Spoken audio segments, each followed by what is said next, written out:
कहानी की शुरुआत होती है और अमेना नाम की एक लड़की को देखते हैं जो बहुत ज्यादा जख्मी और खून से लथपथ नजर आ रही थी। आखिर ऐना ने ऐसा क्या कांड कर दिया था जिसकी वजह से उसकी ऐसी हालत कर दी गई थी। फिर यहाँ से कहानी कुछ घंटे पहले की दिखाई जाती है जहाँ पर हम एक लड़की को देखते हैं जो डेजर्टिंग एरिया से होते हुए अपने ट्रिप पर जा रही थी। तभी रास्ते में उसे कुछ औरतें दिखाई देती है जो नेकलेस बेच रही थी। तब ये लड़की अपनी गाड़ी को रोकती है और उनसे नेकलेस खरीदने लगती है। तभी वहाँ पर एक ट्रक आकर के रुकता है जिसका ड्राइवर इस लड़की को बड़े ही गौर से देख रहा था। जब ये लड़की नेकलेस खरीद करके अपने ट्रिप के लिए आगे बढ़ती है तभी वो ट्रक वाला आदमी उसका पीछा करना शुरू कर देता है। वो लड़की ये देख करके घबरा जाती है कि आखिर ये गेंडे की औलाद कौन है जो उसका पीछा कर रहा है। थोड़ी दूर तक पीछा करने के बाद वो ट्रक ड्राइवर उस लड़की की गाड़ी को पीछे से टक्कर मार देता है। ये देख करके उस लड़की को खतरनाक गुस्सा आ जाता है और वो पुलिस को कॉल करने लगती है। तभी वो ट्रक ड्राइवर उसके सामने आ जाता है और उस पर हमला करके उसे मौत के घाट उतार देता है। इसके बाद वो उस लड़की को घसीट करके एक मैदान में ले जाता है और उसके पेट को फाड़ करके उसकी आंतड़ियों को बाहर निकाल देता है। यहाँ पर हमें पता चलता है कि इस आदमी ने सिर्फ इसी एक लड़की को नहीं बल्कि सैकड़ों लड़कियों को इसी तरीके से दर्दनाक मौत मार करके दूसरी दुनिया में पहुँचा दिया था। अब लगातार हो रही हत्याओं की वजह से शहर में डर और खौफ का माहौल बना हुआ था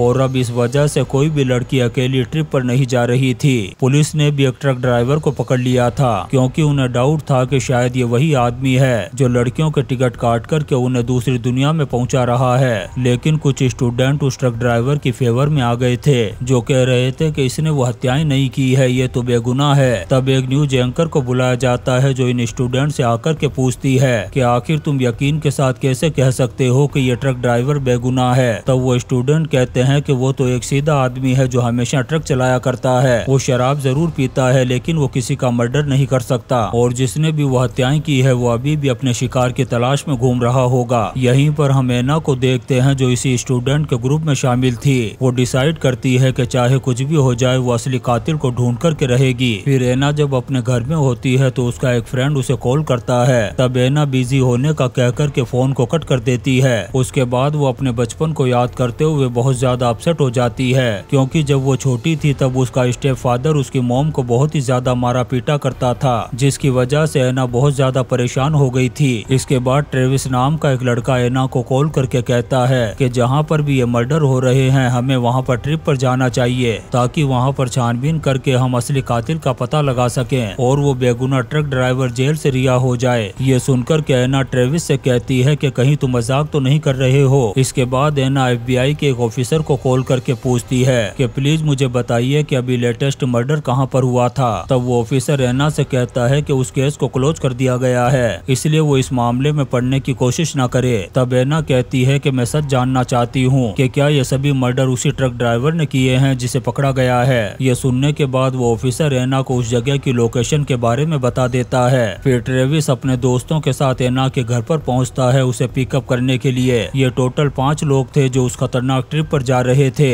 इन 5 लोगों में ऐना के अलावा डैनी, डिएडर, ट्रेविस और सूजी थे। अब जल्दी ही ये पांचों उस लोकेशन पर पहुंच जाते हैं और वहां जाकर के डिसाइड करते हैं कि हम अलग अलग जाकर के छानबीन करेंगे। तब डैनी अपनी गर्लफ्रेंड सूजी को लेकर के एक वीरान और बंद पड़े हुए घर में जाता है और छानबीन करना शुरू कर देता है और ट्रेविस अपने कैमरे को लेकर के एक अलग जगह पर जाता है ताकि वो रिकॉर्डिंग कर सके। उधर उस घर में डैनी अपनी गर्लफ्रेंड सूजी के साथ मेकआउट करने लगता है। तभी वो कातिल ट्रक ड्राइवर वहां पर आ जाता है और डैनी के सर पर हथौड़े से एक जबरदस्त वार करता है जिससे उसकी वहीं पर माँ बहन एक हो जाती है। सूजी जब इस चीज को देखती है तो वो डर जाती है और वहाँ से भागने लगती है लेकिन तभी अचानक से उसका पैर फिसल जाता है और वो नीचे गिर जाती है। तभी वो कातिल आ जाता है और उसे पकड़ करके उसका भी वही हाल करता है जो उसने बाकी लड़कियों का किया था, यानी सूजी के भी पेट को फाड़ देता है जिससे उसकी वहीं पर मौत हो जाती है। तभी डैनी जख्मी हालत में ऐना और डिएड्री के सामने आ जाता है जिसकी ऐसी हालत देख कर के वो भी बहुत ज्यादा घबरा जाती है। इससे पहले कि वो उसकी मदद करने के लिए जाती तभी वो कातिल वहाँ पर आ जाता है जिसे देख कर के ये दोनों गाड़ी में बैठ कर के यहाँ से भागने लगती हैं। यहाँ पर ऐना डिएड्री से कहती है कि हम डैनी को ऐसी हालत में अकेला छोड़ कर के नहीं भाग सकते, हमें यहीं पर रुक कर के उसकी मदद करनी चाहिए। ये सुनकर के डिएड्री गाड़ी को बैक लेती है और ये दोनों वापस उसी जगह पर पहुँच जाती हैं। जब ये डैनी के पास पहुँचती हैं तो देखती है कि उसके सर से बहुत ज्यादा खून बह रहा था। फिर सोचती हैं कि अगर इसको हॉस्पिटल लेकर भी गए तो ये जिंदा नहीं बच पाएगा। यहाँ पर एना उसे तड़पता हुआ नहीं देख पा रही थी,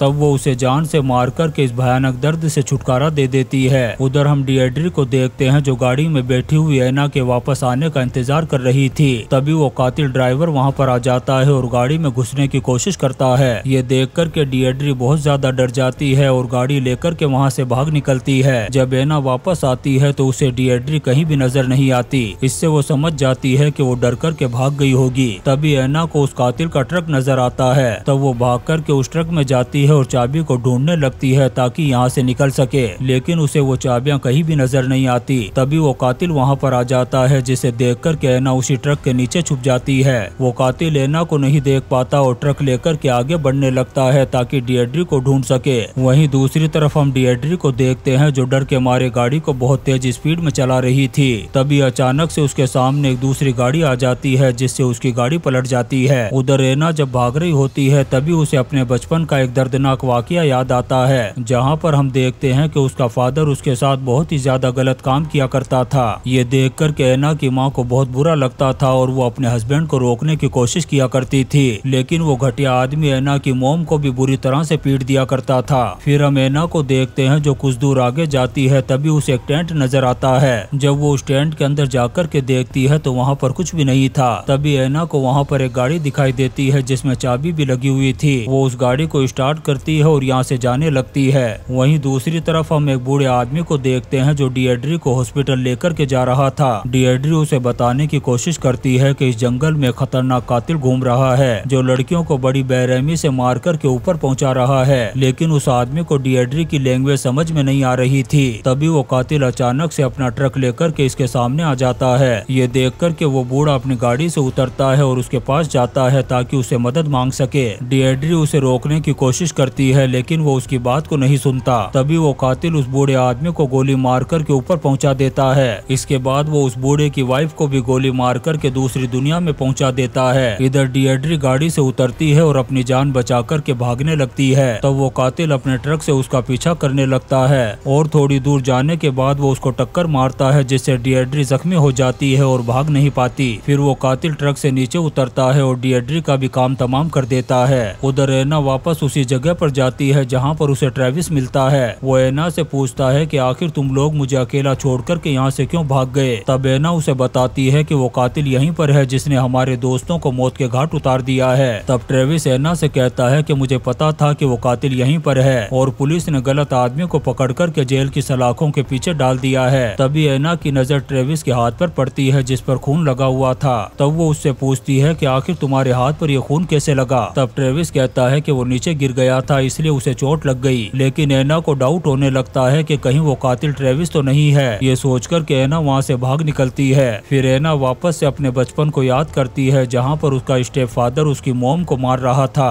तब एना ने एक चाकू उठाकर के उसके पेट में घुसा दिया था जिससे उसकी वहीं पर मौत हो गई थी। इसके बाद उसकी मॉम ने ये इल्जाम अपने सर पर ले लिया था जिसकी वजह से उसे जेल जाना पड़ा। फिर एना भागते हुए एक वीरान घर में पहुंचती है और वहीं पर छुपने का फैसला करती है। थोड़ी देर बाद हम उस कातिल को देखते हैं जो उसे ढूंढते हुए उस जगह तक पहुंच गया था, लेकिन एना एक ऐसी जगह पर छुपी हुई थी जहां से उसे नजर नहीं आती। उसके जाने के बाद एना बाहर निकलती है और आगे बढ़ने लगती है। अब शाम हो चुकी थी और बारिश भी बहुत तेज हो रही थी जिससे एना को ठंड लगने लगती है। तभी उसे एक गाड़ी नजर आती है जिससे उसे लगने लगता है कि ट्रेविस उसे लेने के लिए आया होगा। वो जाकर के उस गाड़ी में बैठ जाती है, लेकिन जब वो देखती है तो उसमें कोई भी नहीं था। तभी वहाँ पर एक टॉय ट्रक आता है और उस गाड़ी को टॉय करके अपने साथ ले जाता है। एना जब एक ट्रक ड्राइवर को वहाँ पर देखती है तो बहुत ज्यादा खुश हो जाती है। एना उस ट्रक ड्राइवर से कहती है कि यहाँ पर एक खतरनाक कातिल है जो उसे जान से मारना चाहता है, इसलिए जल्दी से वो उसे पुलिस स्टेशन ले जाए ताकि वो उस कातिल को पकड़ा सके। ये सुनकर कि वो ड्राइवर उसकी मदद करने के लिए तैयार हो जाता है। फिर वो अपना नाम अर्ल बताते हुए कहता है कि मैं यहीं पास में ही रहता हूँ। वो एना को तसल्ली देते हुए कहता है कि डरो नहीं, सब कुछ ठीक हो जाएगा। जब वो एना को लेकर के अपने गैराज में पहुँचता है तब एना देखती है कि वहाँ पर बहुत सारी गाड़ियाँ पड़ी हुई थी। वहाँ पर उसे एक नेकलेस भी नजर आता है। ये नेकलेस वही था जो मूवी के शुरू में उस लड़की ने उन औरतों से खरीदा था। एना पुलिस को कॉल करती है और यहाँ पर आने के लिए बोलती है। फिर जब वो फ्रिज को खोल करके देखती है तो उसमें एक मरे हुए पिग का सर रखा हुआ था। इसके बाद वो एक कंटेनर को खोल करके देखती है तो डर जाती है क्योंकि उसमें खून भरा हुआ था।